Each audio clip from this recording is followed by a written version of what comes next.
The following is a special presentation of ABC Sports.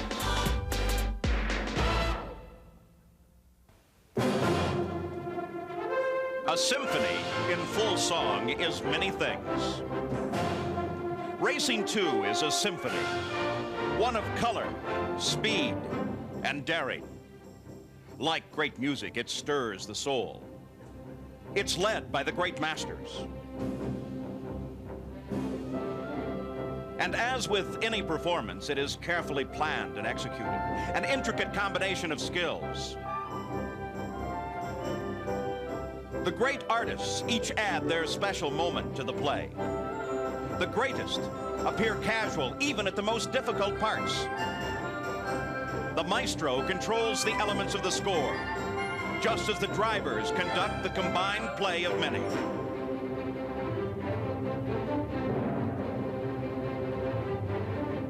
Beauty, splendor, grace, and a never-ending quest for excellence. All of these things are embodied in the PPG IndyCar World Series, which today performs among the Rocky Mountains in Denver. The Texaco Havoline Grand Prix is a symphony about to begin.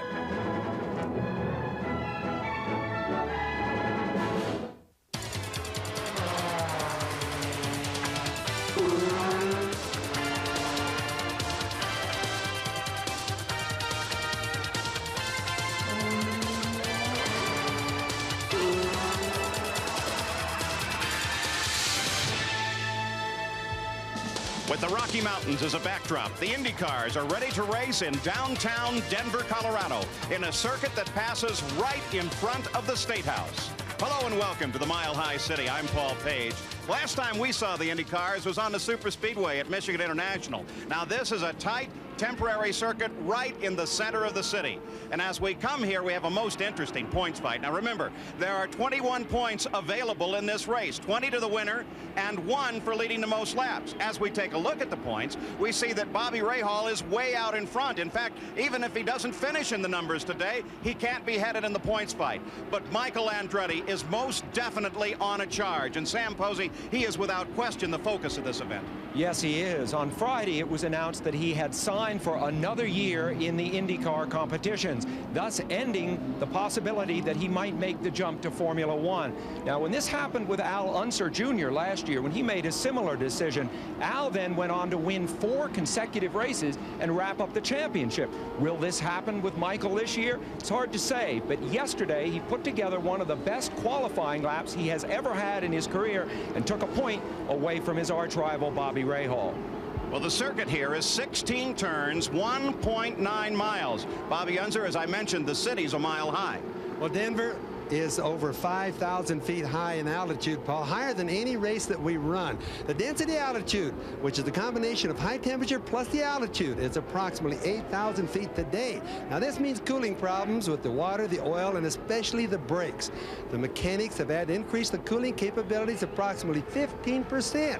And remember, most of the drivers come from sea level. This could be a big factor in the race today because the altitude will get to the drivers too. Well, the engines have already been started. In fact, the first of 3 parade laps have been complete, and the cars are ready to race here at Denver. So let's take a look at the starting grid. On the pole, Michael Andretti, he's won 4 of the last 7 races.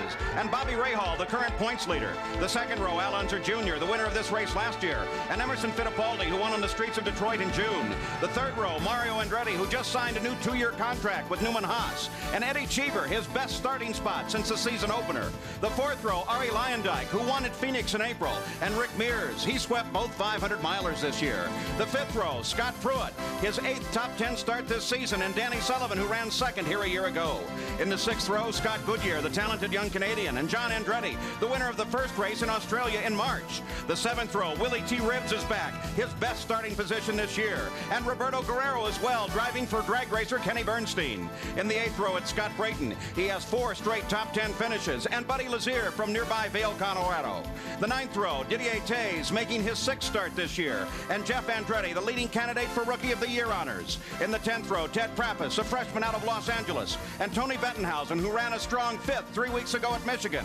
The 11th row, Hiro Matsushita, sophomore from Japan, and Jeff Wood making his 4th 1991 start. In the final row, Randy Lewis, a veteran from Hillsborough, California, and John Jones from Thunder Bay, Ontario, Canada. That's your lineup, the starting field, as we're ready to race here in the downtown Denver, Colorado. The main straightaway, the start-finish line, is right in front of the state capitol building. A most scenic course, not particularly fast, but very challenging for these drivers of the IndyCars. Johnny Rutherford handles the PPG pace car in front of the starting field. Now this is the pit area. You can see the State House in the background. The pits are actually removed from the start-finish line. They're around the corner just before the last turn. So a very different circuit, and add to that, the pits here are also curved. In fact, a double S-curve creates the pits here in Denver, Colorado. So the field working its way now, in fact, past the pit area, under several of the overpasses created here. And the pole sitter, Michael Andretti, will bring the field to the line. You're on board with Michael's brother, Jeff Andretti. We'll be following his progress throughout this run as well. The final turn. Michael Andretti and Bobby Rahal sit in the front row. The green flag comes out from Nick Finoro. And Michael Andretti takes a nice protected line into the first turn. Rahal comes up to challenge. It looks like Mario Andretti got bumped. He definitely got against the wall as the yellow flags come out. Also, Emerson Fittipaldi, it appears, is in there, as is Arie Luyendyk. A minimum of 5 cars affected by this. A minimum of 5 cars. It's hard to tell. It was Rick Mears that is sitting there alone, not started, on board now. We're looking from the cockpit of Mario Andretti, so we can try to assess right away whether he suffered any suspension damage. Bobby, the car looks pretty clean.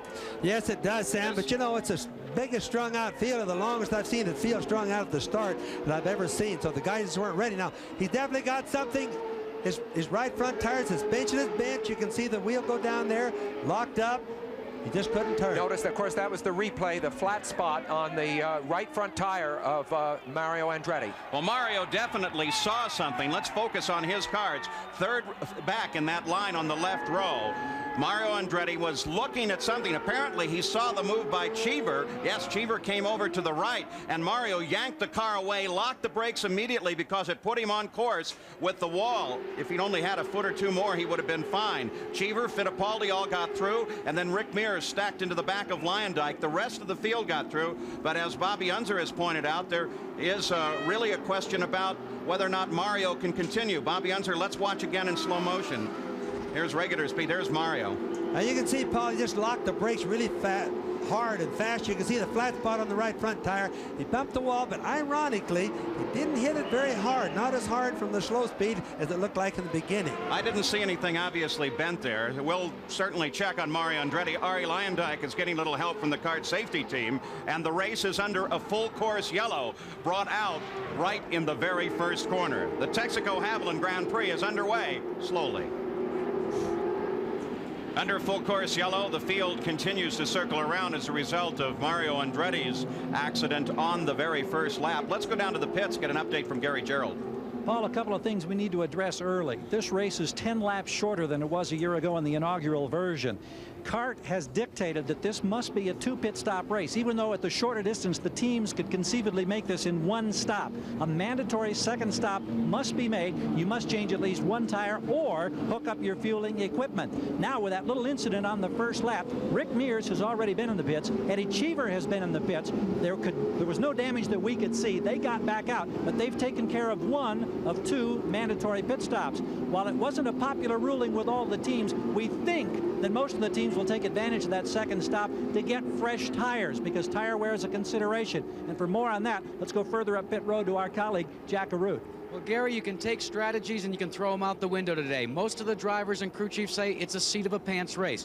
Not because of the 2 pit stops, because of tires. It seems that the tire is a harder compound here this year than last year, but the problem is it only lasts for about 4 laps. Then they go away, and they only last for about 20 laps. So many of the crew chiefs are concerned that they won't have a sufficient tire left at the end of the race. So even though you could have gone on 1 stop, many people feel that that second stop that was made mandatory may benefit them by being able to change tires. Not the case with Chip Ganassi's crew. Eddie Cheever, they planned regardless to come in under the first caution. They attached the fuel vent hose. They say, we've got our mandatory stop out of the way. We're going to try and go the rest of the distance on only 1 stop if the tires hold out.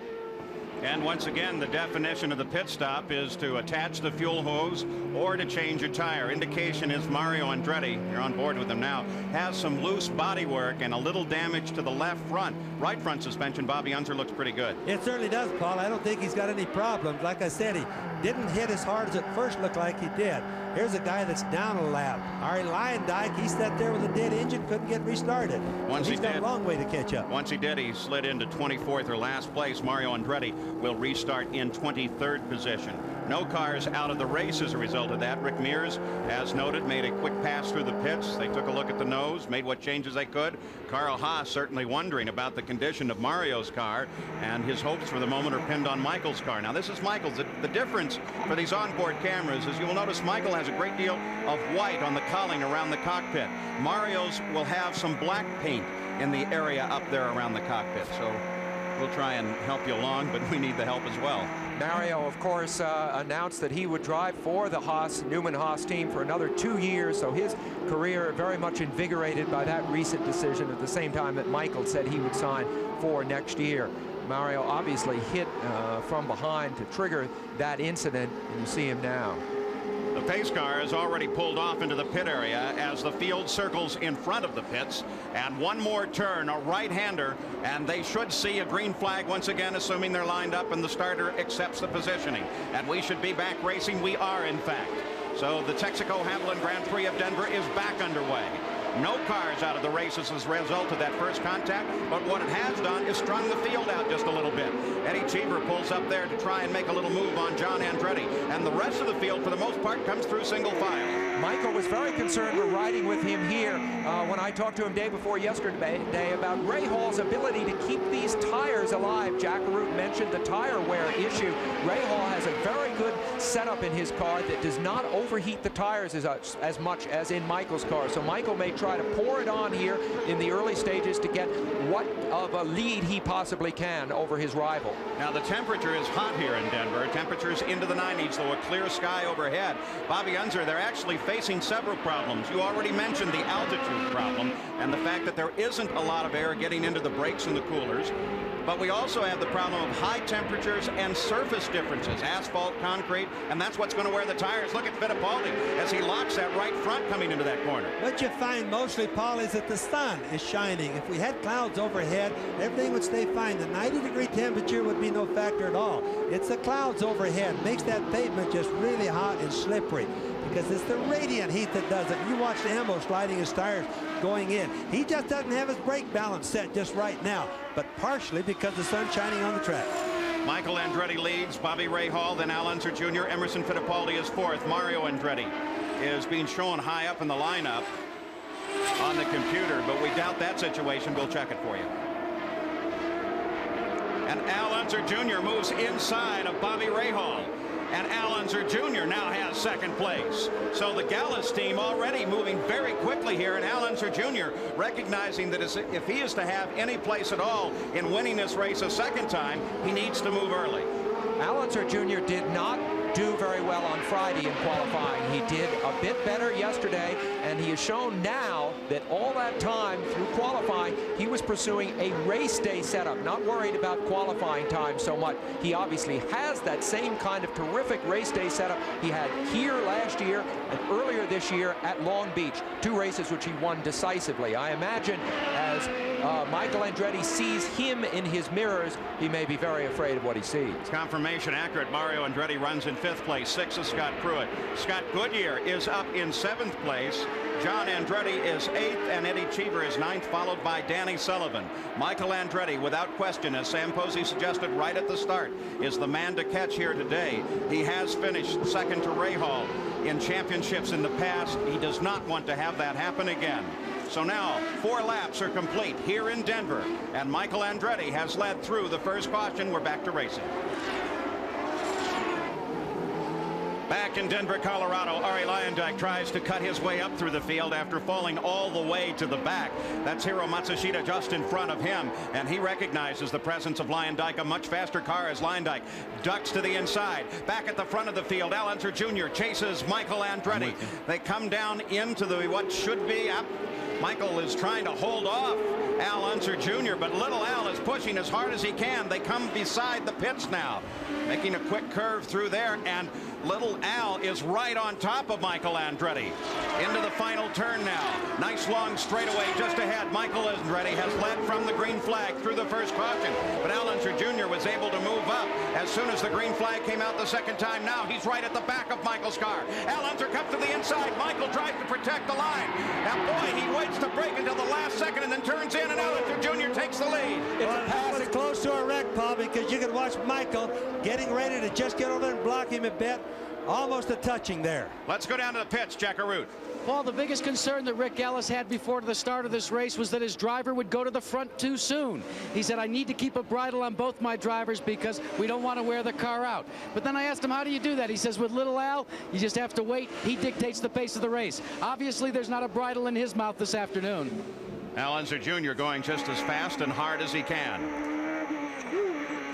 That pass of his was an identical pass almost to the one at the end of the long straight at Long Beach this spring when he also passed Michael Andretti for the lead. A race in which, of course, little Al went on to win handily. Now the fight becomes one for second place as Michael Andretti trying to hold off little Al's teammate at the Craig Gallus operation, and that is Bobby Rahal, the points leader. Now we got to remember, little Al is out in the lead, pulling away a little bit. To Rahal, this becomes very important.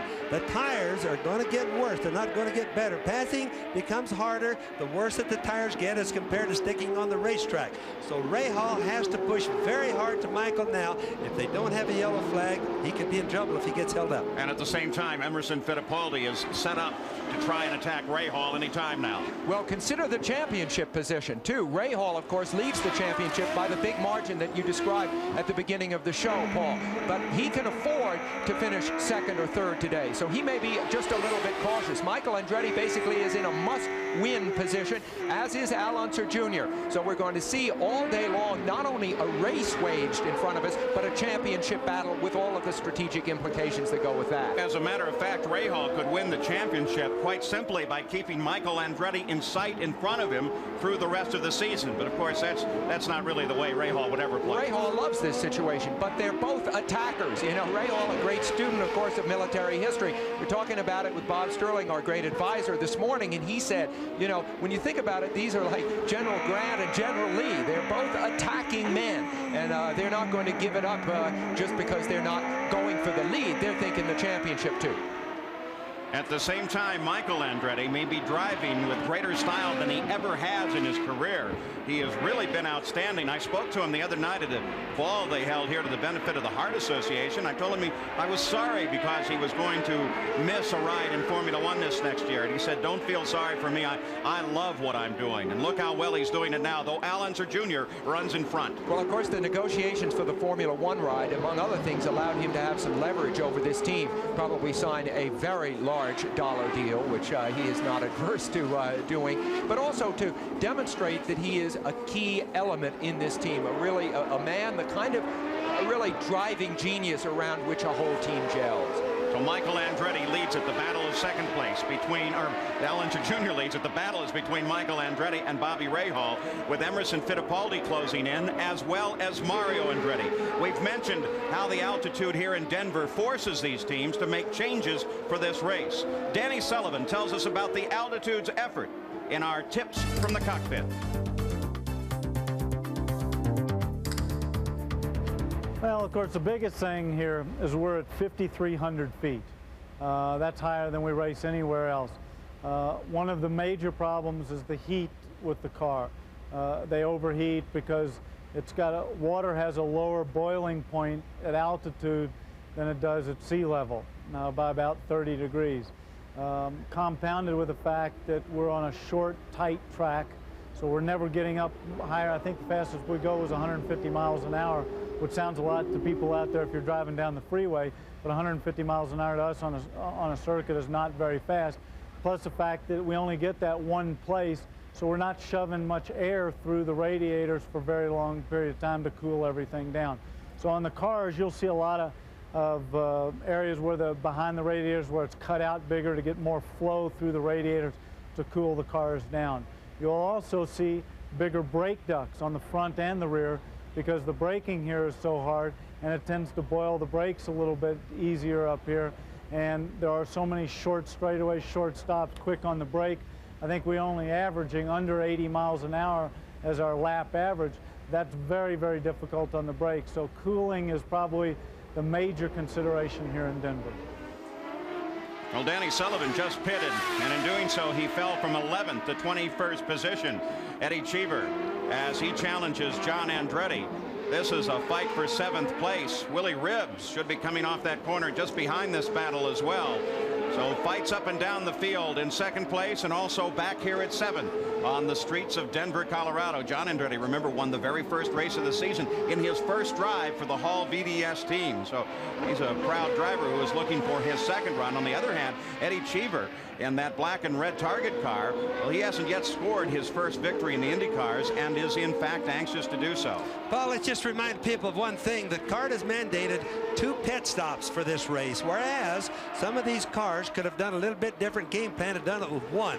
2 pit stops. So the game plans for the entire race are going to be a little bit mixed up or a little bit not understood until we get towards the latter part of 3/4 through the race, and then we'll have a better feeling.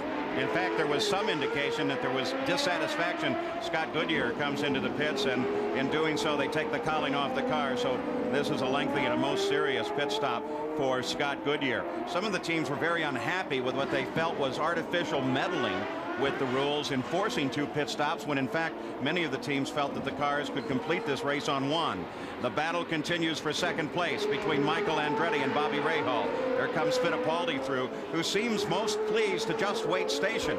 And just back from him, Mario Andretti runs in 5th.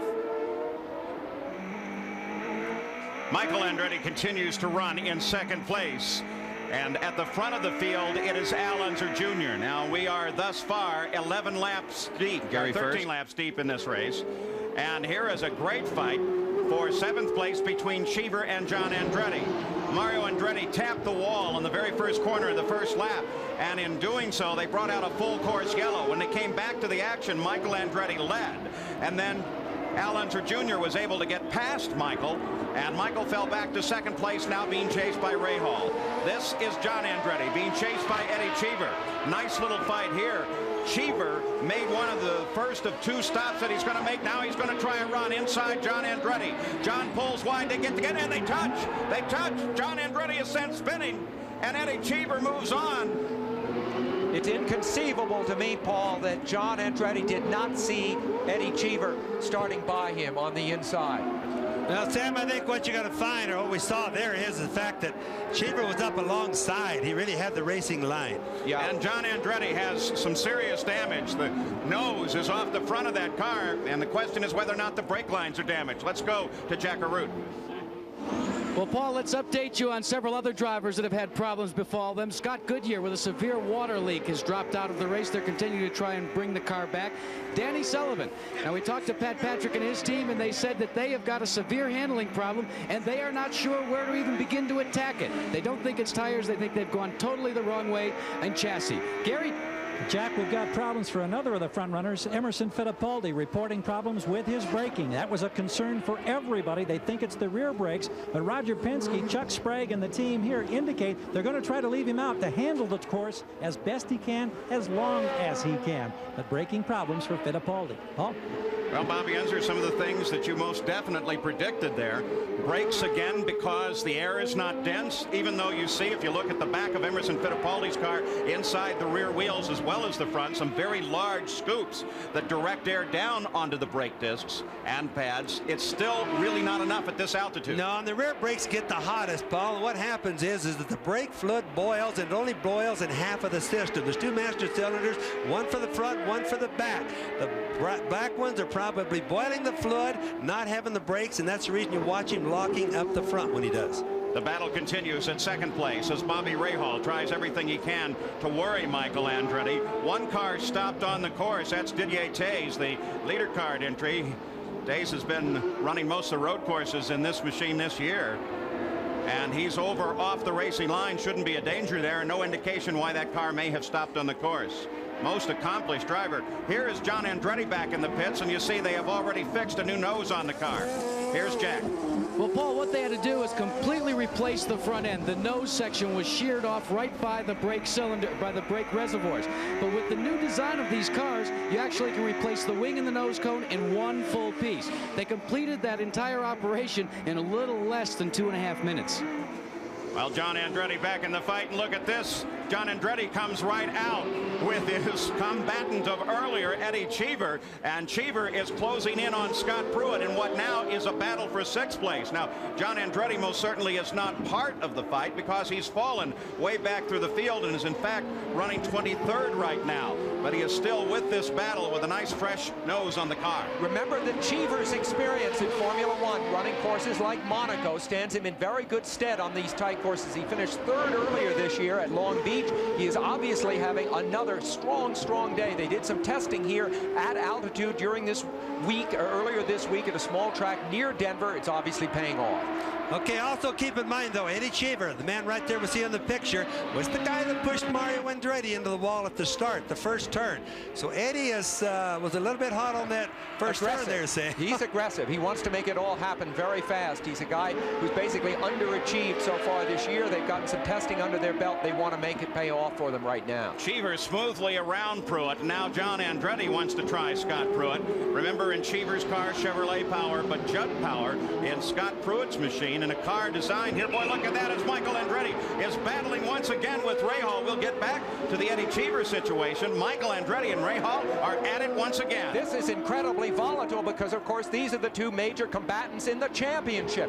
Rahal leading Michael Andretti in the championship, but behind him here he's in a position to be very conservative. He is not being conservative. He is trying to press Michael Andretti into a mistake and get by him. And Bobby Unser, we're seeing 2 slightly different lines out of these drivers. Yes, you certainly are, because Rahal is getting the air disturbed just a little bit following Michael. But what you can see, because he is so close to Michael all the time, that he's actually handling and working a little bit better. So he's just waiting for Michael to make a little bit of a mistake.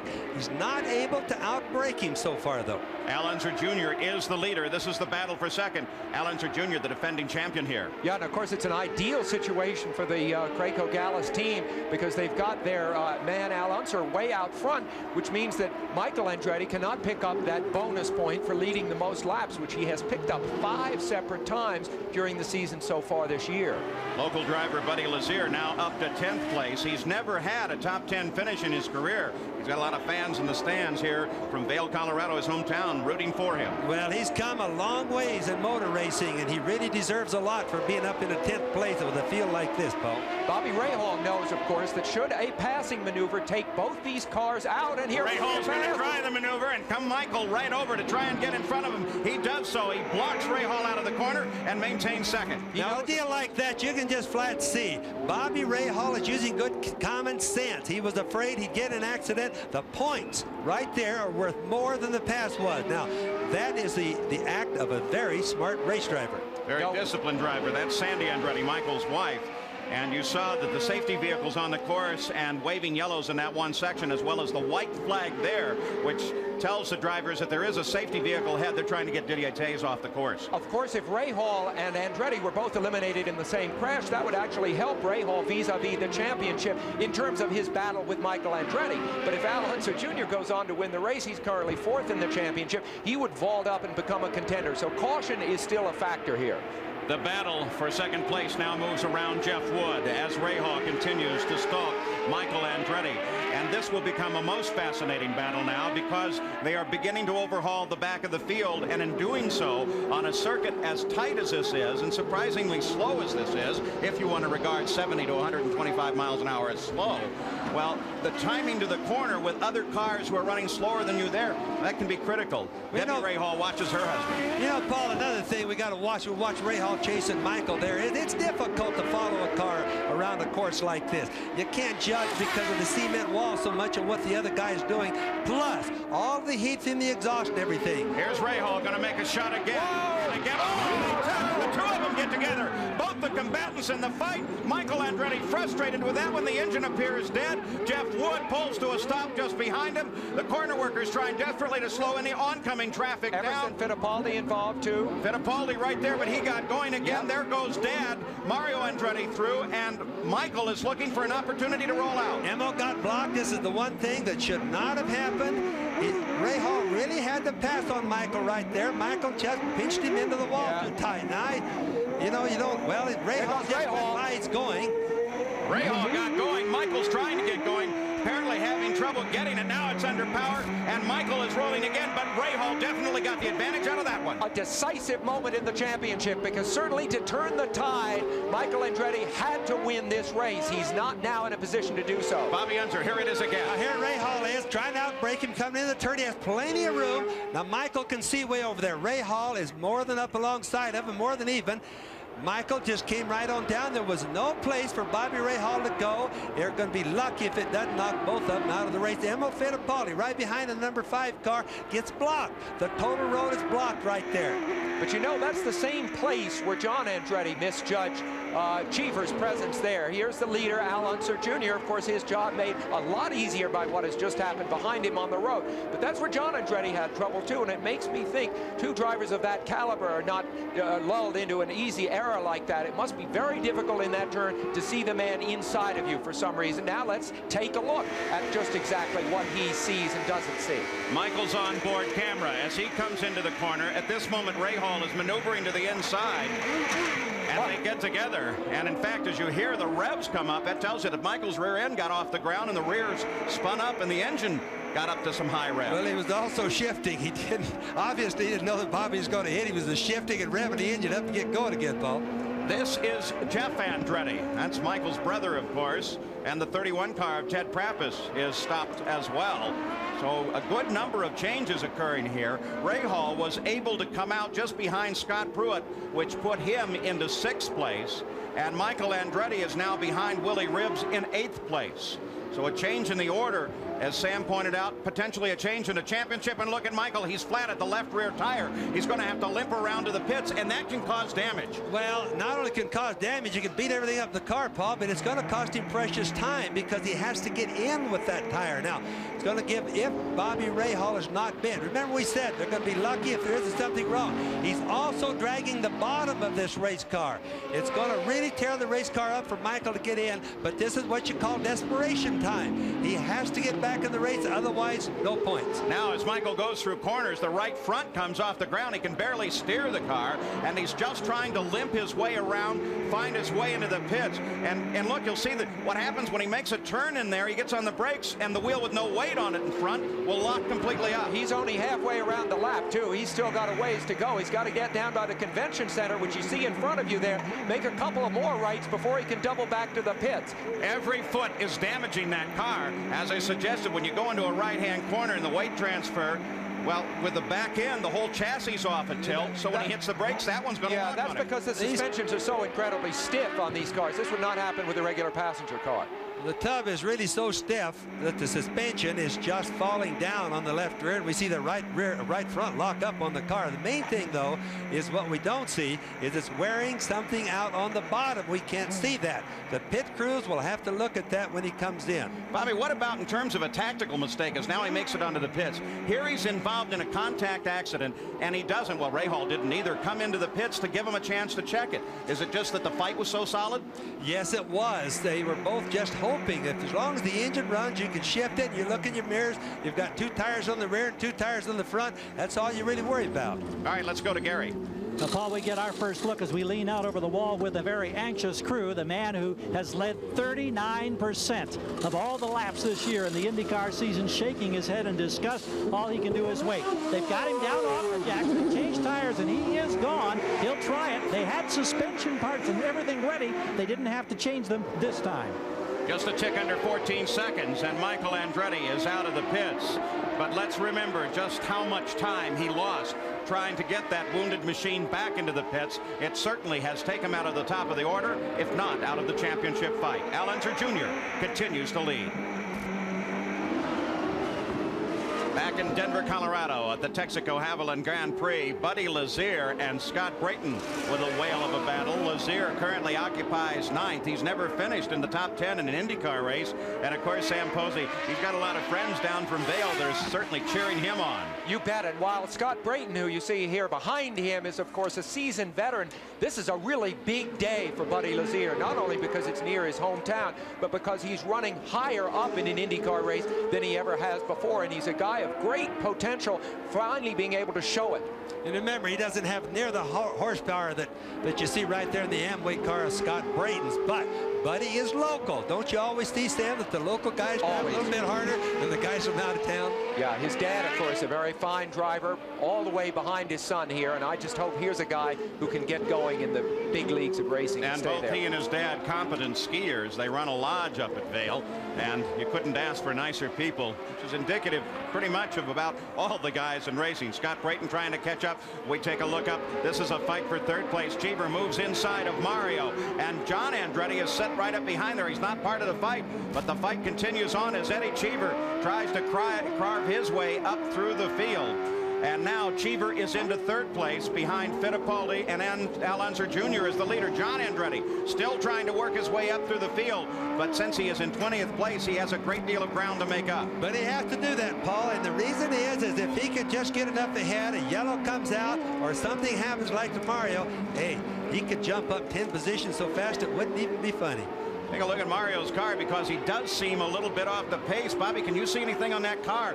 Remember, he was involved in contact. You got the wing flopping loose, but I wonder if something else now hasn't developed. Well, it could easily be bent a little bit, but you must remember now, the wings here are very important. The tunnels underneath the race car do very little because of the low speed of the race. Scott Brayton gets past Buddy Lazier as Buddy gets a little bit off the line under braking. May have been, in fact, losing his brakes. I started to say, Paul, that the tunnels underneath the car, the ground effects part of these cars, don't do an awful lot because of the slower speeds here in downtown Denver. The thing that works is the wings on the cars. Buddy Lazier trying now to get back around Scott Brayton, but look right behind him, the #1 car. That's the leader of the race, Al Unser Jr. Al Unser Jr. started this race only 10 points behind Michael Andretti. As of this moment, with Al leading, he stands a very good chance of moving into second place in the standings, ahead of Michael and behind only his teammates. So the Gallus team, Texaco team, may come out of this thing with an arm lock on the championship. Al Unser Jr., who now leads by 27 seconds. Lazier got a glimpse of him in the rearview mirrors and quickly moved out of the way. So now little Al has to get around Scott Brayton, and he wants to do so very carefully, again, because this is a temporary circuit. It is lined with barriers, and those barriers are totally unforgiving. There goes Ray Hall as he battles with Mario, and he goes past, picks up 4th place. Mario Andretti steadily falling backwards, Bobby. Is it possible that whatever damage was done in that very first corner is now being aggravated? We just don't see it. Yes, it is. The tires are getting hot. The track is getting slipperier as the race goes on, and that front wing is where his problems are. And I don't really think that he's bent on the front, but we must also remember, it wouldn't only take but just a little tiny bit of bending that wouldn't show up to cause the handling to be off. Some of the tire experts here at the track, like Jerry Breon of Penske, told me that one of the problems they are having here is with buildup on the tires. That's to say that there are little particles of rubber that come off the tires as they wear, but then they're very soft and they get right back and adhere to the surface, and then you don't have anything. Look at the newspaper down in his cooler. Remember, high altitude, not very much density, and so as a result, that could cause some real damage. Emerson Fittipaldi is in. Here's Gary. And we're watching the Penske team go to work. They're concerned about rear brakes. Nothing they can do about it. It appears from this standpoint, a routine stop for rubber and fuel. Emerson is away in about 14.5 seconds, Paul. Emerson Fittipaldi came in second place and now comes out of the pits. May not lose too much. as he comes back into the action. So Emerson Fittipaldi back into the fight in 5th position as he lines up behind Hiro Matsushita. Emerson made the point to me this morning that this track has so many second gear turns. He's in one of them right now where the speed is only somewhere between 48 and 55 miles an hour, which for an Indy car is almost at a dead stop. You know, we also got to remember, these are literally 90-degree corners on a street in downtown Denver. Real streets. They just came off Lincoln Boulevard, I think. A point perhaps that we should make here, too, because we've heard a lot. Well, here comes the leader in. Jack Arute is in Little Al's pit. And what Team Gallus has decided to do is evenly distribute their pit stops. They will take 4 new Goodyear tires all the way around and the remaining fuel that they have in the tank. Remember, as we told you, not necessary for refueling today. They'll be able to go to one stop, but they are off and away very quick. And a quick look at tire wear does not seem to be a problem with this team right now, Paul. Oh, wow, what a great stop. 13 seconds flat. He's in and out. Right now, this is the only car running in the top 5 or 6 for which we can perceive no obvious problem. He would seem to be in by far the best shape. In the best shape because he was able to get in and out of the pits and maintain the lead. Bobby Rahal is running in 3rd place. Eddie Cheever runs in 2nd. And these stops now, Bobby Unser, are coming about where one would expect them. Yes, they decided the game plans were going to be like 1/3, 1/3, and then the finish. In other words, 24, 25 laps, and that's what they're doing. Of course, the yellow flags make so much difference if we have any, but other than early on, Paul, we've only had local yellow flags.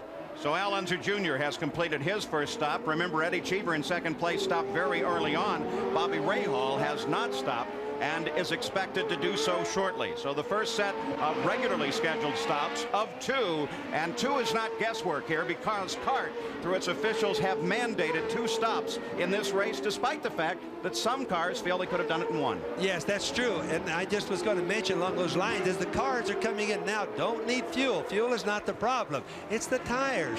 They need the tires because Goodyear came here with a very hard compound as opposed to last year's tire, and the guys just don't have a good tire that lasts very long. The tires get slippery. Now, the buildup that you were talking about a little bit earlier isn't quite as bad when you're up to speed. There's very little of it. It's when the cars slow down to come into the pits, the buildup looks like it's gross on the tires. But of course, some of the argument seems to be that because the top speed is only about 125, 130 miles an hour, that the buildup builds up very quickly and doesn't go away. Next Saturday at 12:30 Eastern, ABC's college football season begins with an explosive matchup. Cotton Bowl champion Miami Hurricanes kick up some dirt when they take on the Arkansas Razorbacks. And then Greg Norman, Mark Calcavecchia, and more tee off as we begin coverage of the Greater Milwaukee Open. That's all next Saturday here on ABC Sports. Paul, one little more note on the build-up. There's a lot of other types of cars that run on the track during this weekend. Mario Andretti is in the pits. Gary Gerald. And indeed, Paul, we're looking down to see that damaged nose wing on the left side. Mario wanted attention to it. They held him out, gambling for a yellow. Didn't get it. They made a good stop. He's been soldiering with a heavily damaged front nose wing. He's back on course. So Mario Andretti comes back out. Gary Gerald, if you're still with us, Gary, is there any other obvious changes? We're taking a look at Roberto Guerrero's pit stop, but did they make any other obvious changes that might account for the very slow performance in the last few laps? No, in the scramble that we could see here, trying to step around a couple of the crew members and stay out of their tangle of hoses, Paul, we could not see any other particular changes. All right, the other thing that one will have to be concerned with is whether or not that newspaper that got up on the left side cooler might have overheated the engine and caused some damage. So we'll keep an eye on Mario Andretti's car. Willie T. Ribbs is now up running in 5th place. Al Unser Jr. leads it, then Cheever, then Rahal, then Fittipaldi, and then Willie T. Ribbs. You know, Paul, I just wanted to mention real quick, the other classes of cars that run here, the Trans Am cars, the Firestone Superlights, all those cars leave rubber on the track. These cars pick up that rubber really bad. Sometimes if the compounds are not compatible with each other, it makes it worse. Surprise to me is that Rahal has not yet stopped. Here's Jack Arute. Well, Paul, that is not surprising in itself, in so much as Bobby Rahal had elected to stay out there as long as he could. The only reason that he is pitting at the present time is due to a problem that they think they may have with one of the header pipes. As he went by several laps ago, they all realized that he may have a problem. They're going to go ahead and change all 4 tires. It has fallen down off the jacks. The air hoses come out, and they drop the car literally down on the chassis. Things are not going well for Bobby Rahal. The engine has died. But you can hear the silence. Jack, what they think it was? They thought it was a fault. A leak in the header, Paul. That's exactly the case. But they still wanted to persevere on. And now it's just a question mark as to what they will do. Well, it sounded like it. You could hear a different roar to the engine, which indicates that some of the exhaust is leaking out of that car. And so now, well over 40 seconds, Bobby Rahal has been in the pits. His teammate Al Unser Jr. leads this race. This could be devastating to the overall championship fight. Though, again, as we said at the start of this show, Bobby Rahal cannot finish in the numbers here, and he'll still leave this race with the points championship, at least for the moment. At the front of the field, it's Al Unser Jr. Eddie Cheever is second. Emerson Fittipaldi is third. We'll be back with more from Denver. Well, the 10 car, Willie T. Ribbs, who was running fourth just seconds ago, came rolling into the pits. That is a car. If it looks a lot like Matsushida's car, it's because it is a car that was made in an arrangement with Dick Simon and Derek Walker's team. Dick made this car available to Derek to run this race, and Willie's making every effort he can to stay at the front of the order and doing a fine job of it. Well, running in fourth place is not too bad. Willie doesn't have all that much experience, and I think that's a tremendous showing today, Paul. All right, let's go down and find out more about Bobby Rahal's situation. Here's Jack Arute. Well, Paul, remember we first thought it might have been a faulty header or a leak in the header system, but according to Bobby Rahal, it was something far more serious. Yeah, it looks like a valve might have dropped or something broke because there's water coming out of the exhaust pipes, and I think it was running good. We had a problem with the brakes. You could see the fluid. You could see the fluid literally leaking out of the pipes, but this really puts a different twist on the whole chase for the championship. Back to square one. You know. How bad does that bother you? I mean, you always say I take it one race at a time. Not much I can do about it now. You know, you just got to have to try to win at Vancouver. Paul? Well, it'll definitely tighten up the points fight. If the race ended right now, Rahal would still lead. He'd have 141 points. Al Unser Jr., if he won it, will have 129 points. Michael Andretti, 124. So if it stays pretty much as it is right now, we're going to have a solid three-way battle for the championship with 5 races remaining in the series. In the second race in a row that Bobby Rahal has failed to finish, Al Unser Jr. continues to lead. Well, it's a shameful thing with Bobby Rahal, Paul, but even though you have a Chevrolet engine, which is by far the best engine running today, he's broken 2 of them this weekend. One of them in practice and another one today. And sometimes things like that make the decision on championships, and that's kind of sad. Well, shades of the start of the race, no, not nearly the same contest. Michael Andretti is sitting just in front of Al Unser Jr. Let's take a look at a comparison between Bobby Rahal and Michael Andretti. This has been Rahal's position throughout the year, and he has been incredibly consistent. On the other hand, Michael Andretti has not been nearly as consistent. Look at that, up to the top, down to the bottom of the scale. Now Michael, with his problems here today, is running in 7th place, but the good news for him is that Rahal is out of the run, and so Michael now has a chance to earn some points on Rahal. How often that's called charging. Michael is the chargingest race driver of 1991. He flat gets with it, and he's done it all year. He takes more chances, but generally speaking, he goes the fastest of anybody this year. That very informative graphic, by the way, courtesy of Ann Roller, who's done our graphics all year. Really good job. All right, let's go down to Jack Arute. Paul, the last time we were at an oval track at Michigan a couple of weeks ago, this man was challenging for the lead. Not today, Ari Leyendyke. What happened to your car?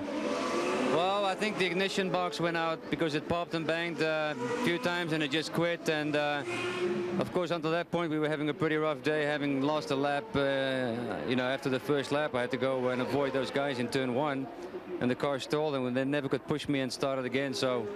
What about the tight quarters here? As you look at the races, it's begun to unfold. What do you think about all of this? Is this a good place to race?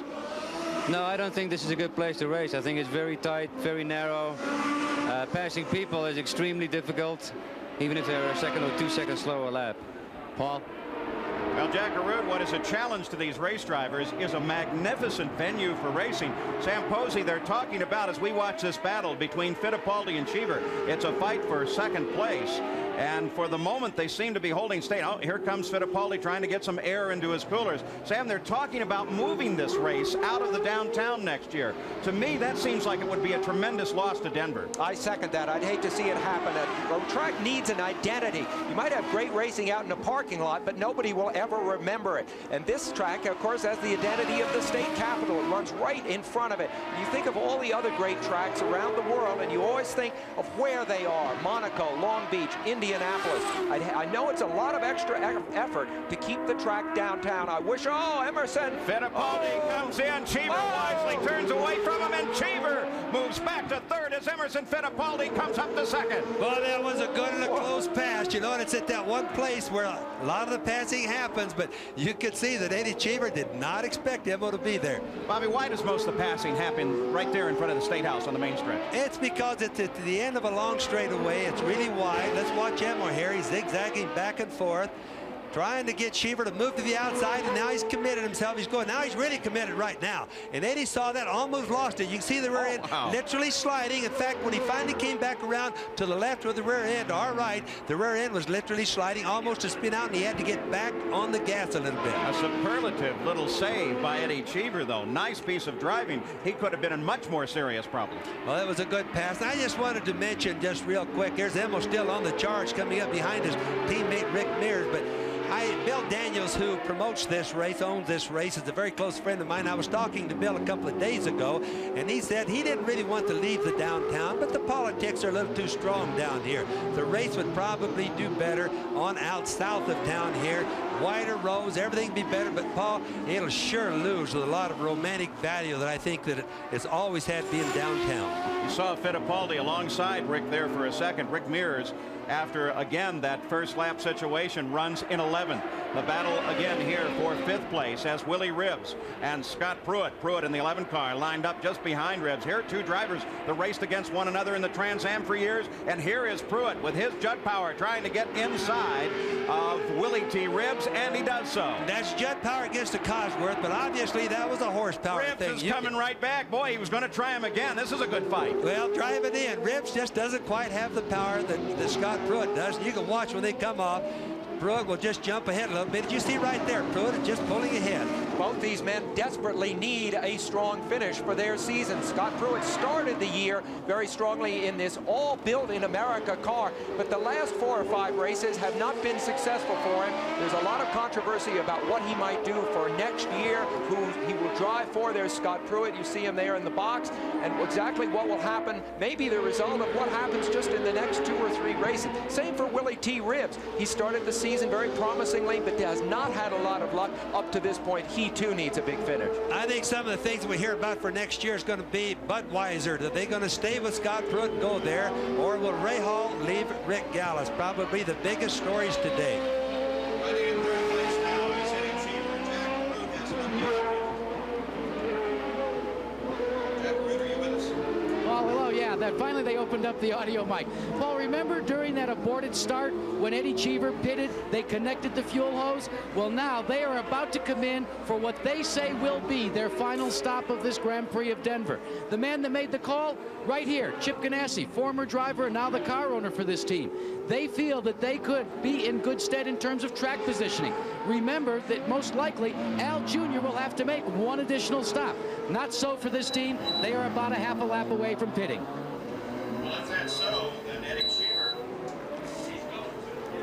Well, Eddie Cheever's getting around the track pretty good right now. Of course, they have a game plan, and we also know that he's in 2nd place. He can move up. He's waiting for little Al. Game plans by pit stops could make a big difference, and that's what Chip Ganassi is planning on. Eddie Cheever could look in a most excellent position as we keep an eye on him here. Currently running in 3rd place behind Fittipaldi and Al Unser Jr.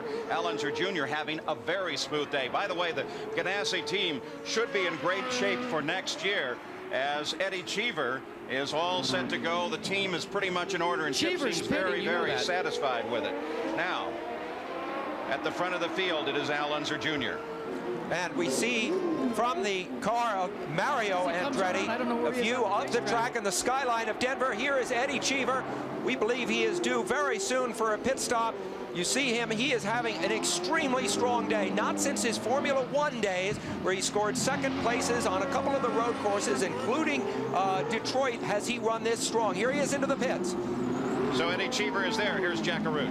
Paul, one of the things that we see also on Cheever's car, tires have not been a problem this afternoon. They've had a little bit of a difficulty changing the right rear, but they are completing the full tank, the full fuel load. They shake the fuel in there. He is off and away for the last time. They're not coming back, Paul, in 15.7. That's it for this crew. A little slow, but in and out. They will not stop again, as Eddie Cheever on the 35th lap has made his stop and comes back into the action. So the fight continues in Denver. We'll be back after this message and a word from our ABC stations. Back in Denver, you ride with Jeff Andretti, currently in 10th place. A most unique view.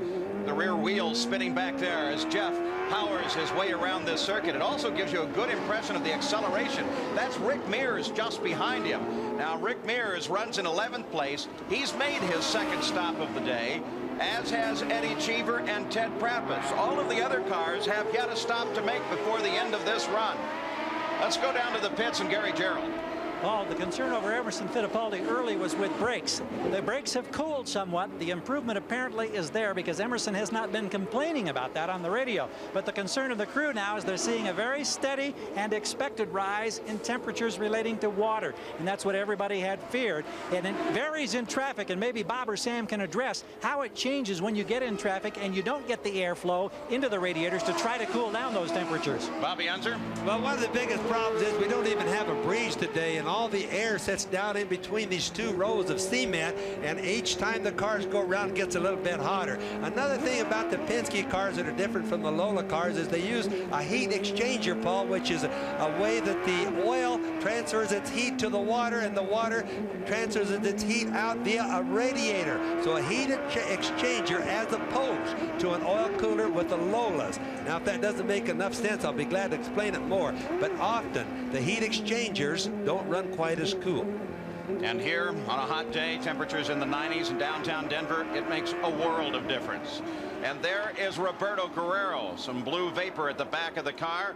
It appears that that machine may be in trouble. He was running in 9th place when he last crossed over the start-finish line, and now he rolls to a stop in what most definitely would appear to be the end of the day. Well, it's a blown engine. There's no question about that. You can just see that smoke's coming out as both oil and water. The bad news that the driver doesn't want to know about. The yellow flag that you see waving there is for the local situation. It would not be a full course yellow, so we would not see a closing up. Al Unser, in other words, so you see here on the left of the screen, his lead will be protected by this situation. Al Unser Jr. runs out in front and has a solid advantage over second place Emerson Fittipaldi. This week, Al Unser Jr. will have an opportunity to test his brand new car, the Galmer chassis. We asked him about it. The expectations are, I hope that it runs quicker than the Lola. I think that's the first thing that we need to do, and the main reason why that is because the majority of my competitors are in Lola chassis, and you know, nothing is better than a mechanical advantage over your competition, and so we strive for that kind of deal, and now we've got the new car. Hopefully it'll do that first, and then we'll see how the reliability is of it. So that new car, there's his wife Shelley. The car is available to him. I suspect, Bobby Unser, that Bobby Rahaal's failure here today will affect some of that car's testing schedule, because wouldn't it have been logical for Gallus to say, hey, let's use that car toward the end of the year once we're way ahead in points? No, they won't do that. They can't afford to. They've already shown it to the public and, of course, to the other racers to some degree. They can't let everything out on that car and show it around the racetrack, and it's going to take a while to develop it. It's very seldom that a car is good right off the bat, number one. Number two, just think how much Rick Gallus must have spent to try to give little Alan Rahal a mechanical advantage. It's probably costing him many millions of dollars to build that car. Al Unser Jr. with a new car coming and no traffic to handle for the moment, but Michael Andretti has just passed Scott Pruitt for 5th place and puts him up in the order as he continues to charge.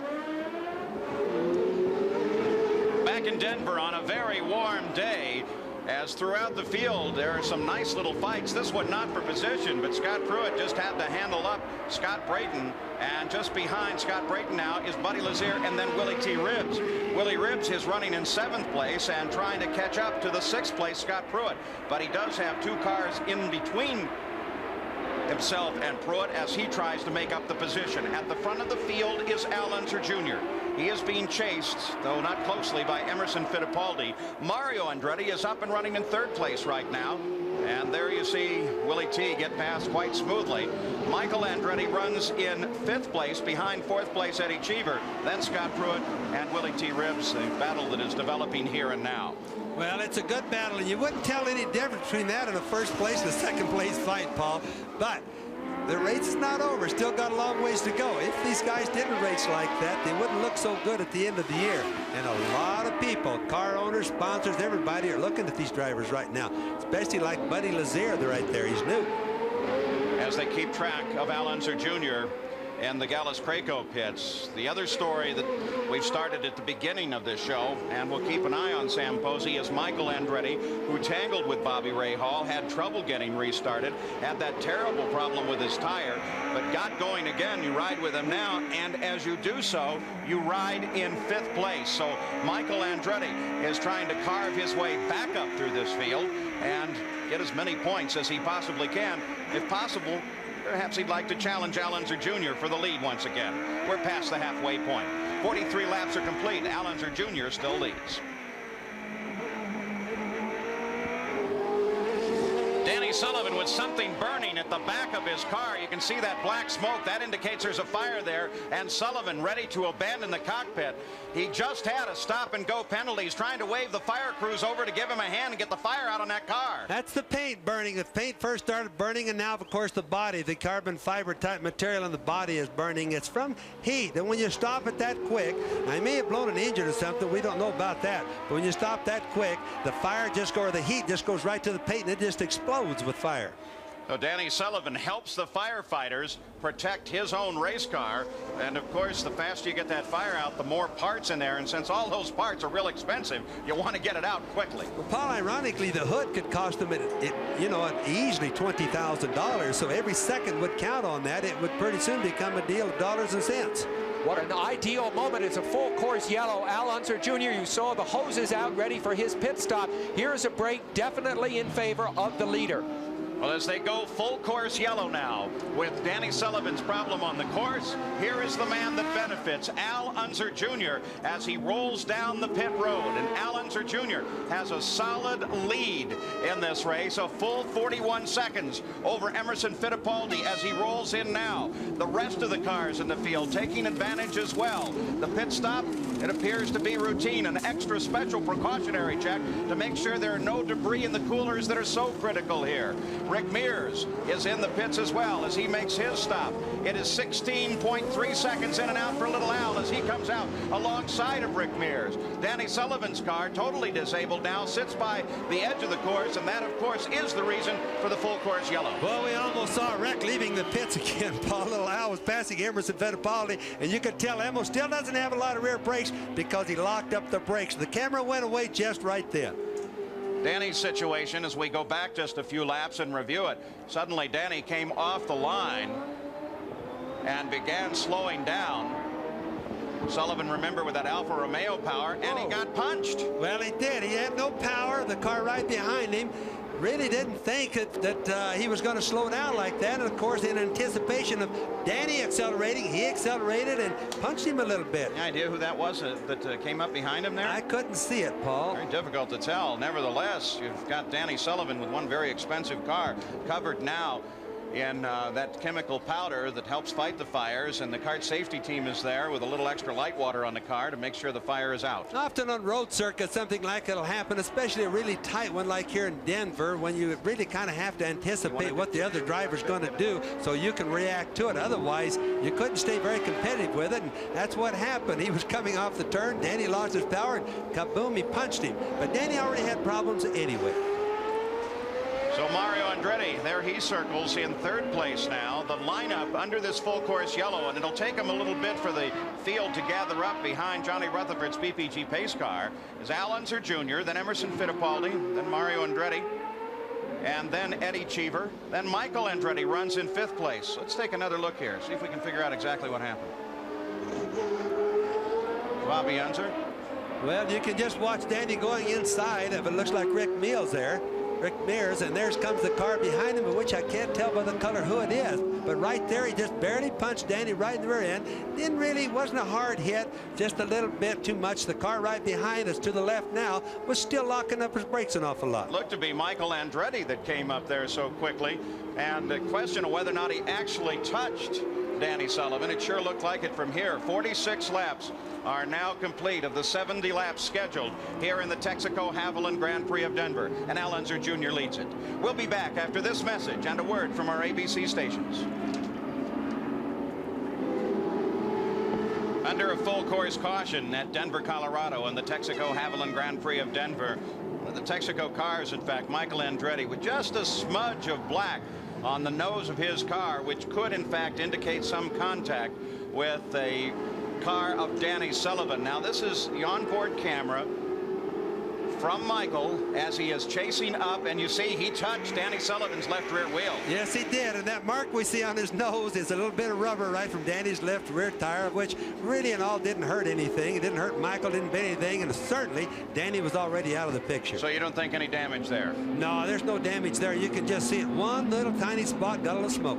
All right, one car that you may notice missing from this lineup is the number 14 A.J. Foyt's car, to be driven here by Mike Groff. And Mike Groff was involved in an accident here in the practice. A.J. had not entered his backup car, and so the rules prevented them going to the backup car and running Groff for another driver, though the medical indication might have been that Groff couldn't drive that car. But it also was a worrisome moment, Sam. Well, I think what happened, Paul, is that they just didn't have the second car entered. Without the second car entered, they were able to tell Foyt he couldn't run it, so they couldn't do the thing. But they also said that if the field had not been full of cars, that he could have run the second car. Now that looks to me like to be a little bit of contradiction of rule reading. Yeah, it seems a shame that especially a young competitor like Groff, trying to make a name for himself with AJ's car, couldn't make it in. You see now the cars that are out of the field as we've completed our race summary here, and we continue to roll around this course with our second full caution of the day, and all of the cars in the field have now completed their pit stops. This is Michael. Let's take a look at it one more time. There he's coming up behind Danny Sullivan. Look at the smoke out of Danny's car. You can see he's just blowing his engine or something. Then you saw an increase of smoke just on the left rear. That was when Michael's nose went right into the middle of his left rear tire. And again, it really wasn't a big factor, or not really wasn't hurting anything. You know, you mentioned the controversy surrounding Foyt's car, and of course the controversy about the 2 pit stops here at Denver and the moving of the track and a lot of other things. It's the middle of the season, and a lot of ill feeling is blowing around the pits. I hate to see it because I think this is a marvelous racing series with established stars, a great series of races all through the season, and I wish people would put a positive spin on what we're seeing. The field now trying to pack up behind the pace car led by the number 1 car of Al Unser Jr. He won this race last year. He's been spectacular on the streets as the pace car now pulls off into the pit area, and Little Al picks the pace up with Fittipaldi right behind him and Michael Andretti running in third place in what should be a marvelous run to the finish now as the green flag comes out. Well, Little Al is in the lead. Fittipaldi's right behind. Now we know that Emerson doesn't have the brakes. Look at Mario coming underneath him. Now there's nothing Emo can do on that. Mario was going to go on by because Emo has front brakes and he just can't help himself. So Al Unser Jr. picks up the lead of the race once again. And sitting right behind him now is Michael Andretti. Let me just straighten that out, Paul. That was Rick Mears, but it was the same. Both of the Penske cars have had rear brake problems, but Rick just wasn't able to get into the turn with Mario because of the rear brakes spoiling the fluid problem. Right, well, it's not too difficult to become confused here because that is Michael just behind Little Al, but he is 1 lap off the pace despite the fact that he runs back in third, down in the order in 5th place. Let's go down to the pits now. Danny Sullivan has made it back. Well, Paul, we saw several parts of Danny Sullivan, part-time volunteer fireman and also the object of a drop kick. But you say that what we saw is not really what happened. Well, what happened was right before the corner onto the start-finish line, my engine seized up. And I turned in there, and Michael was right behind it, and I couldn't do anything. I couldn't get out of the way, and I think he just, you know, punted me a little bit. I don't think it was anything severe. I barely felt it, but I was more concerned about getting the car stopped, and I saw that it was on fire, was getting it out. Now, one of the problems, though, with this temporary course is all the chain link fence, and the corner worker had to run all the way back to get the fire extinguisher. Well, he had to go down to an opening to be able to get out onto the track, and he could see what was going on, but he just couldn't get through the fence. Paul? Of course, that's one of the problems with temporary circuits as Michael Andretti comes inside of Al Unser Jr. and gets his lap back. So Michael Andretti now is back on the leader lap once again and runs in 5th place. 2nd place is Emerson Fittipaldi. You don't see him in the picture. He runs about 7 seconds back. Be careful not to confuse him with the number 3 car of Rick Mears. They're very much alike, but of course Fittipaldi is carrying number 5. Mario Andretti runs in 3rd place, and he is about 3 seconds back behind Fittipaldi. Yes, Paul, and plus he has an entire lap to come around to get behind little Al, of which, normally speaking, unless they have another full course yellow, couldn't happen. But that's the things that makes it so interesting. We just had one full course yellow. They could conceivably have another one. Little Al doesn't like to lose the advantage that he had of having a full lap. Well, of course, if you would see another full course yellow, that would serve the advantage of Michael Andretti, who would come around for the leaders. And Scott Brayton gets into the wall hard. A lot of damage to the front end, and this may be, I think, most certainly that full course yellow. And Mario Andretti is involved. We're suddenly aboard Mario Andretti's car here, too. He was involved in that incident. Shaking his head in disappointment. Mario Andretti definitely involved in that one. Well, he's out. Well, there he is. You can see it. The whole left front is knocked off his car. That's the reason he was shaking his head. He's definitely out of the race. He's had too many confrontations today for that car to make it anymore. The car looks so good when we could see only the right side. This is like a 24-man prize fight today. Everybody has had contact with everybody else. But let's try to remember now that take a look at this. Here is Scott Brayton. As he loses his brakes, ricochets off the wall, and Mario gets into him. A couple of real hard hits for Scott Brayton. Boy, Scott Brayton hit with his left rear, bounced right across in front of Mario. There wasn't a thing that Mario could have done, no matter what he have done. It was going to be a bad collision. And boy, they shed a lot of parts off those cars there. Well, Mario climbs out of the car. Scott Brayton is already out of his. Let's try and take a look at this situation. Look at the terrible damage on that car. Let's look and let's just listen to this situation.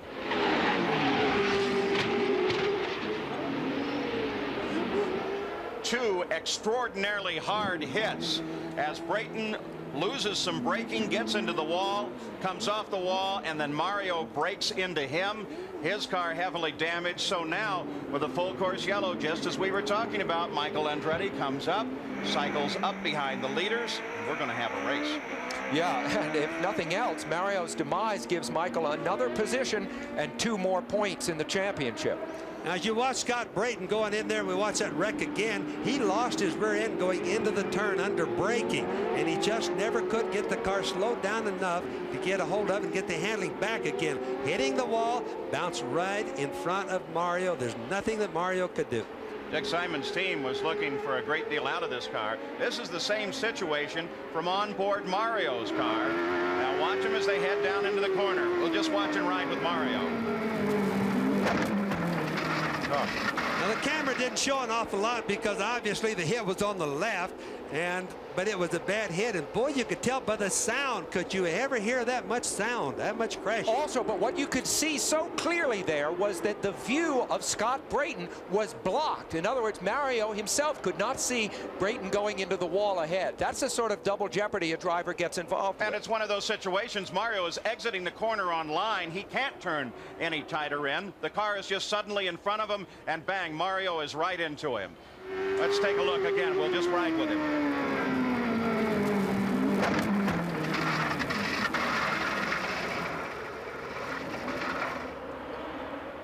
So with that situation, we are now under full course yellow once again. Al Unser Jr. is the leader of the race under the caution. 52 laps are complete. Emerson Fittipaldi is second, and Michael Andretti once again has a chance. We'll be back. We're back in Denver under a full course yellow. You're riding for the moment, looking right in the face of Jeff Andretti as we go down through the order for you. But the critical fact here is the first 4 cars down through Michael Andretti are all running on the same lap. And yes, when the yellow came out for the Mario Andretti Scott Brayton accident, Michael Andretti was able to come all the way around and close up behind the leaders, bringing himself in 4th place and in contact with the leader of the race, Al Unser Jr. So with the few remaining laps that we have, this should be one whale of a fight.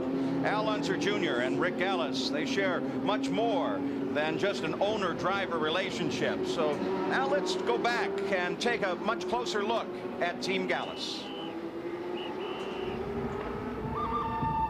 Both prefer life here in the vastness of New Mexico.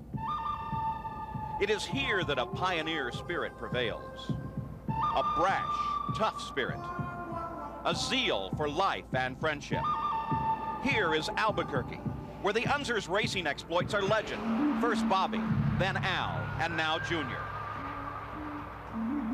And the name Gallus is business and civic leadership. Both share a fierce pride in this rugged land. And it is here in Albuquerque that Rick and Al live side by side as partners. It's really a pretty place, really a pretty building that we got planned. But, you know, a cowboy walks around with a small voice or silent with a big stick. And that's pretty much how I see Rick and the race team. You know, we don't go out and talk about going fast or talk about going slow or talk about much of anything. We go out there and just do it, and whatever happens, happens, and we try to learn from it. We're kind of from New Mexico. We want to look sharp and be aggressive. We're proud of our heritage, and we can't wait to get after you. You know, we're aggressive, and you'll know where we stand right away, and that's kind of the way people from our part of the country are. Rick's family arrived in the late 1800s. They worked hard and prospered, selling cars to the westward bound. The Unsers arrived in the middle of the Great Depression. The land and circumstance forged a tough character. Rick and the slim Carrot Top Kid began to race. The thrill of winning brought the two partners even closer together. As partners, they share everything, the good times, the pain, even the same birthday. Al Jr. is not just a friend of mine. He drives for me, and he's a great competitor. And I've always approached all of my businesses with the concept that you need to be friends with those people you work with. If you're not, you can't get into the emotion of what you do. What Rick and Al do best is race IndyCars. Last year was a reflection of their combined approach to life. Early successes overcoming great obstacles. The fire at Cleveland scorched the heart of their racing family.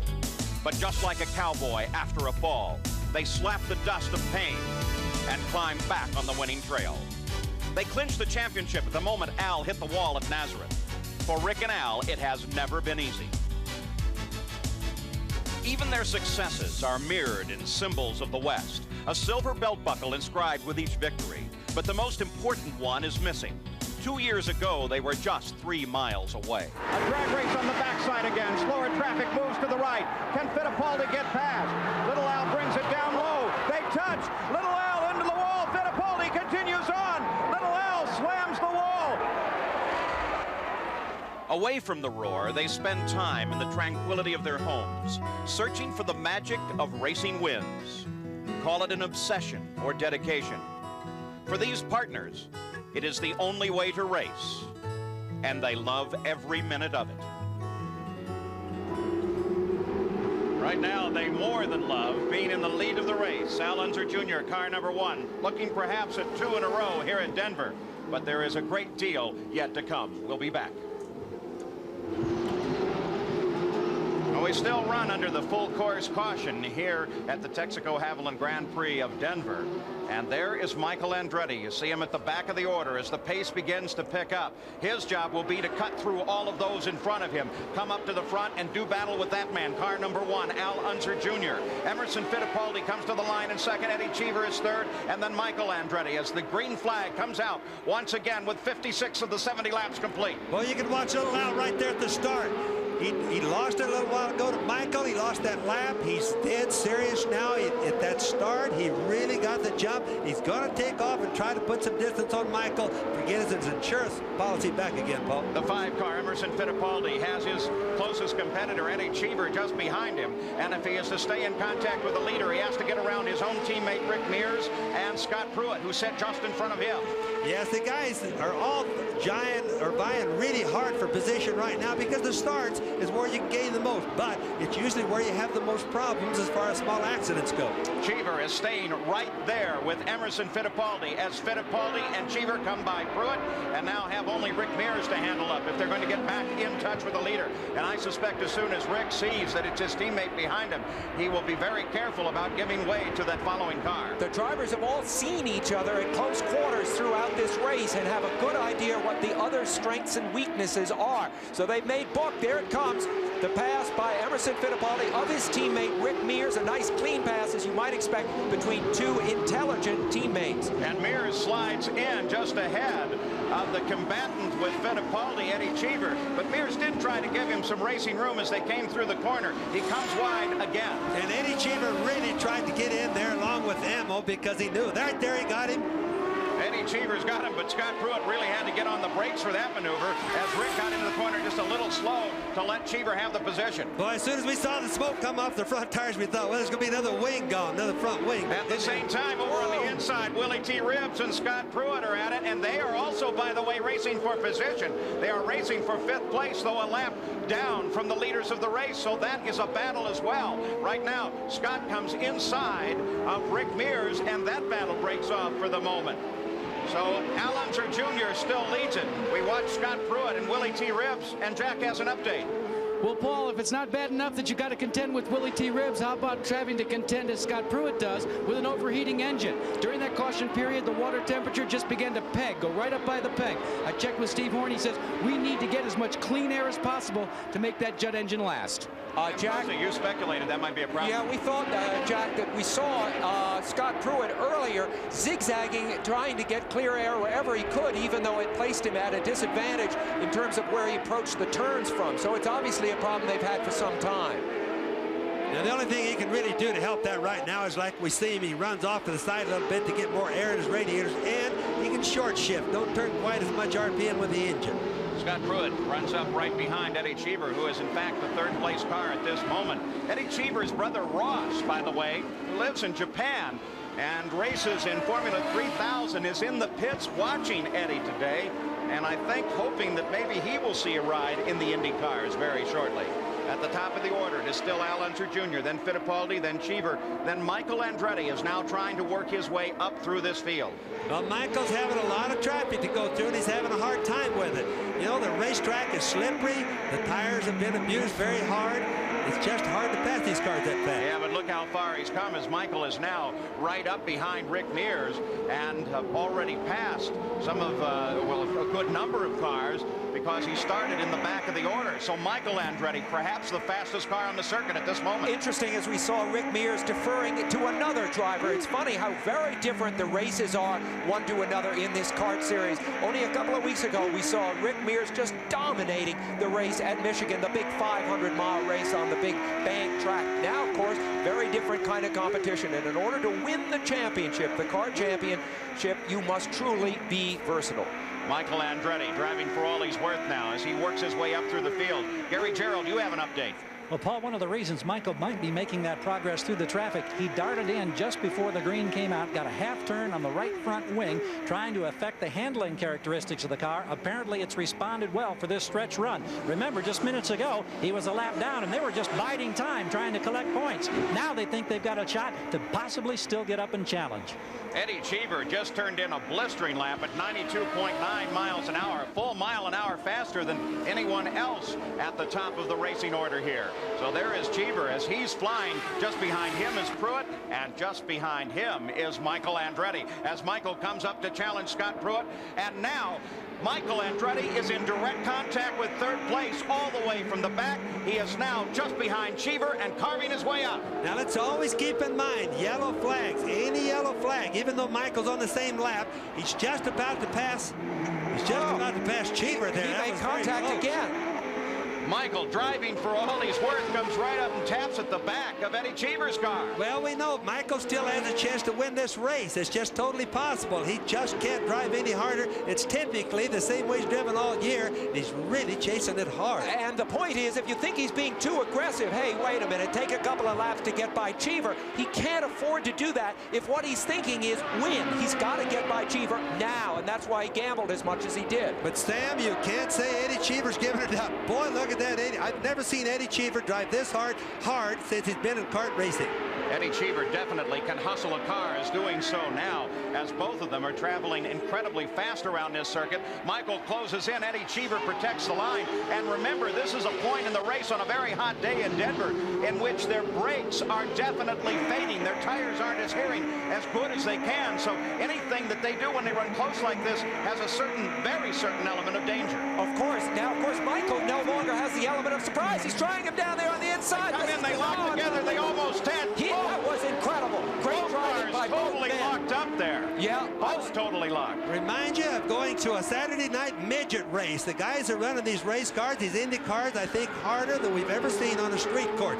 Bumping, a little bit of banging, and it's been going on constantly all day. Michael Andretti was willing in that maneuver to put his fate in the hands of Eddie Cheever. He took that chance. That's what winning the race means. There are times when you just can't wait indefinitely for something to happen, an opportunity to open up. So he just drove down inside, and if Eddie Cheever had just turned into him, that would have been it for both of them. And now with just 10 laps in this race to go, perhaps most important for Michael Andretti, he's picked up 2 more points and is now only 9 behind Bobby Rahal. But now he has his sights set on Emerson Fittipaldi and Al Unser Jr. Little Al leads the race. Fittipaldi is second. It's a good idea on how things can change and how a driver should, or an athlete should just never give up. It looked earlier in the day like Michael was totally out of the picture, going to finish somewhere way back in the pack, and right now he's in second place, and little Al, believe it or not, is worried about him coming up. Well, Sam Posey, you mentioned it right at the start. He's made his announcement. He knows where he's going to be for another year. Even as important, the team knows that they're all going to be together for another full season, and that buoys the spirit. Even though he went well down with the problems that he's had, here he is back battling at third place. Well, exactly. I talked to his wife, Sandy, and I said, well, you know, will this help him to concentrate even more on the races now that he doesn't have the pressure of all those transatlantic negotiations going on? Here's Sandy here. She said, geez, more concentration at the races? That's impossible. He already concentrates 100%. If I want to talk to him, I have to hit him over the head with a 2x4. But the point is, the team around him now realizes he's going to be with them, not just through the rest of this year, but all next year. So it's not a lame duck last few races, and I think that makes a tremendous difference. At the moment, none of the cars in the top of the order are in contact with one another. Al Unser Jr. leads it. Emerson Fittipaldi is trying to close, as is Michael Andretti. But Al Unser Jr. is setting a blistering pace with the full course yellows. He's not running as fast as he did last year. The average only 68.4 miles an hour. But still, he is pulling away from the rest of the field. Fittipaldi, you just get a glimpse of him there, is closing in and trying to catch up on that #1 car.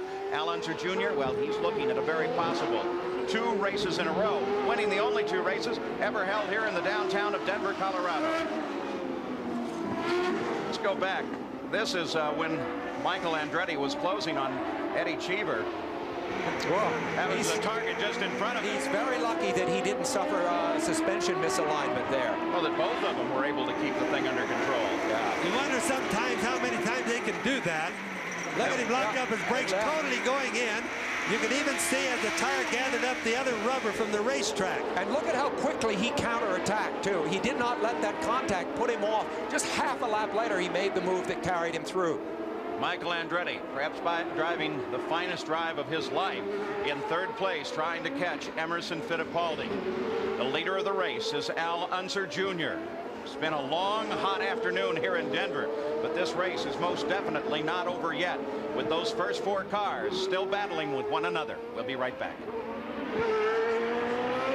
Al Unser Jr. in the lead, but look right behind him. In fact, just 2 seconds back, that's Emerson Fittipaldi.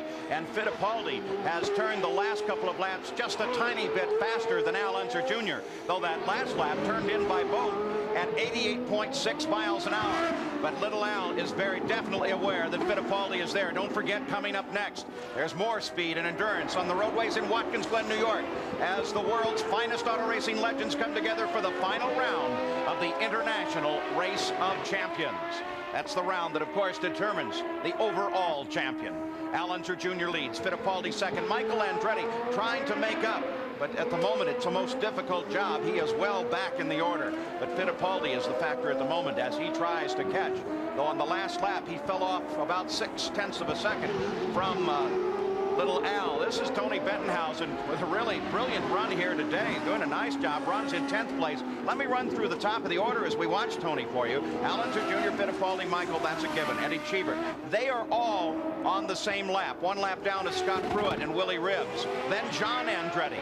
Then Rick Mears, then Buddy Lazier, and then Tony Bettenhausen rounds off the top 10, followed by John Jones, Jeff Andretti, Jeff Wood, Hiro Matsushita, and those are the cars that are all running at this moment. Surprisingly enough, most of the field within 1 or 2 laps of the leader, and 4 cars running with this man, Al Unser Jr., the leader of the race. It says, by the way, on the side of the cockpit, just near where Al Unser Jr. is sitting, it says "Visit New Mexico" in very small letters. So he is promoting his state, as you see Emerson Fittipaldi closing in or maintaining station behind him. You know, I think one of the significant things that we are seeing today is there are 2 really great young road course drivers in this country right now. Al Unser Jr., Michael Andretti. We've seen a great confrontation between them today. Obviously, we expect to see a lot more of this. Both men are committed to this series. We're going to see, as fans, there's a lot to look forward to in the next few years. One thing that this race certainly does is brings out the possibility of tourism here in Denver. And as we've pointed out, a race downtown like this is very difficult. This is right in the center of Denver, right in front of the state capitol building. It takes a great deal from a city and state administration to be able to pull something like this off. While they're thinking of moving it, I think all of us hope that they don't. Well, I kind of wish they didn't do, Paul, but I think they're going to. Here's a guy right here, Emerson Fittipaldi, who is just as stubborn a race driver and a harder charger as I've ever seen. Now, he's trying very hard. We know his brakes are not really good, and he's trying very hard to get up on Little Al, and he's going to push him, trying to break him right now. That's his whole idea, is to push him so hard that he makes a mistake. He has 1 road course win to his credit this year. That was in Detroit, a course a lot like that, this one. He's been second twice on similar courses, both times behind Michael Andretti. Well, Al Unser Jr. runs in front with Fittipaldi there. In fact, Little Al just got around the 86 car of Jeff Andretti, putting a bit of a separation. This was just a few seconds ago as Rick Mears lost some braking as Cheever turned in alongside Lazier and took the left front wing assembly off of the car. Lazier was able to keep rolling down the track. Obviously, he's not injured, but some tight racing in that situation with Cheever and Rick Mears. Cheever was looking at Mears and not at Lazier, an understandable error, but that turn once again has claimed another victim. Other winners here at Denver in the Indy Lights, P.J. Jones, Herb Hare won in the Trans Am, and in the Escort World Challenge, Doc Bundy took the win. A special thanks to Fran Leonard, John Leonard, Jeff Dickerson, Greg Fielding, and Jeremy Shaw, who have helped us with the statistical information here in the booth throughout all of our ABC races this year. Now running right with the leaders, 12th place, Jeff Andretti. He's the one difference in an Andretti helmet. He has that big J on his helmet. He's an individualist. Otherwise, we can't tell the difference, Paul. Emerson Fittipaldi. There you see the distance between he and the first place car. Now with just 4 laps to go. Emerson, Ayrton Senna, of course, won the Belgian Grand Prix today, extending his lead in the World Championship. We thought that today, if Bobby Rahal were to win this race, we'd have a similar situation with a man way out front. Not so. We now have a very, very tight battle for the kart championship. With Bobby Rahal falling out, not scoring a point here today, it definitely closes the points fight up. Roger Penske keeping track of his driver, Fittipaldi, as well as Rick Mears. Well, you can watch that poker face on Roger Penske. He just looks like he's emotionless. He doesn't have any emotions at all. It's all business with Roger. His racing is probably the most serious of all the businesses that he's involved in. Al Unser Jr. won here last year. On his way to victory now in the closing laps of this race. What has been a hard-fought battle for most of the competitors has, in fact, for Little Al, been a fairly smooth run. Well, it has been a smooth run, except that Michael getting that free lap back. Ammo all of a sudden getting a new breath of fresh air and push him as hard as he can. I don't think he's ready for that, Paul. Well, taking a look at these statistics, Al Unser Jr. certainly is a master on the streets, and Michael Andretti does very well as well. What Al is able to do that so far Michael has not been able to do is run these races without making contact with anybody at all. Look at his car. It's completely clean. He has a real knack for taking chances when they pay off the most and not getting involved when they are not going to pay off. An update on Little Al. Here's Jack Arute. Paul, you're talking about what an effortless run it's been for Al Unser Jr. Probably the closest call came on that aborted start. He reported back to Rick Gallis and the crew that he literally got drop kicked on the start, but it didn't seem to cause any problems throughout the day. Well, it certainly didn't, Jack, and you can see by the marks on his car, but we saw that that almost ended up being a big crash into that first turn of the people that didn't see it. It almost ended up being just like a junkyard of Indy cars down there because the track was blocked for a while. Don't forget that throughout the season, there has been an ongoing pit stop competition. Not only will today's pit stops help determine the eventual winner of the event, but they'll also help to determine the final outcome of this year's $135,000 Texaco Havoline pit stop competition.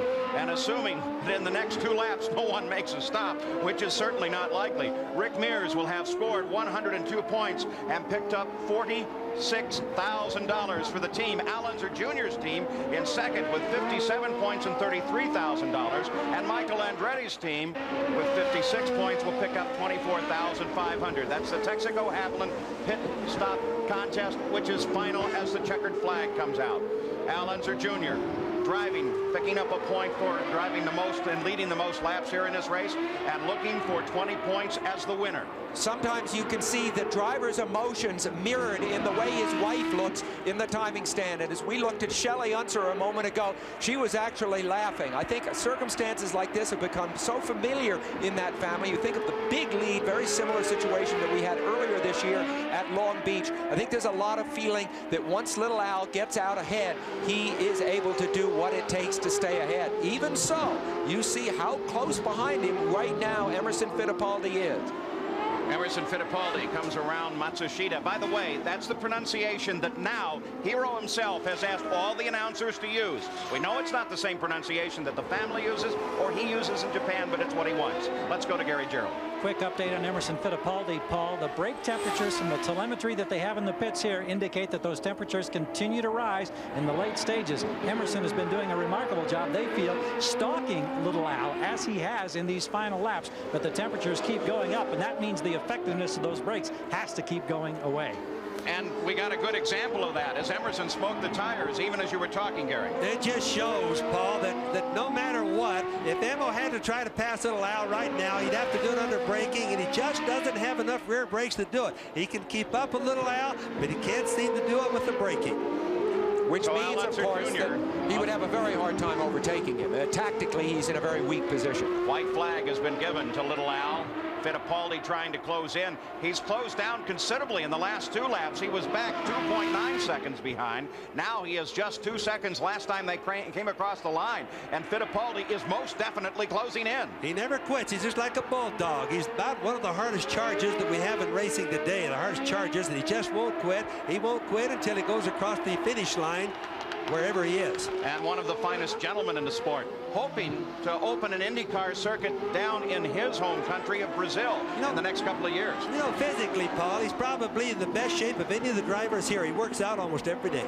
Emerson Fittipaldi chases Al Unser Jr. to the final turn of this track, but the checkered flag will be waiting for Little Al as Fittipaldi slides it off the final corner, and here comes Al Unser Jr. with back-to-back wins in Denver. Al Unser Jr. has taken the win. It means that we will leave here with Bobby Rahal still leading the points with 141, but Michael Andretti with a third place finish has closed up to 132 points, just 9 back from Al Unser Jr., who now has 120 29 points. So that's the top of the order. Al Unser Jr. takes the win. The race has run just a little bit long. We're not going to be able to talk to little Al, but coming up next will be the International Race of Champions. Paul Page for Sam Posey, Bobby Unser, Gary Gerald, and Jack Arute. So long from Denver.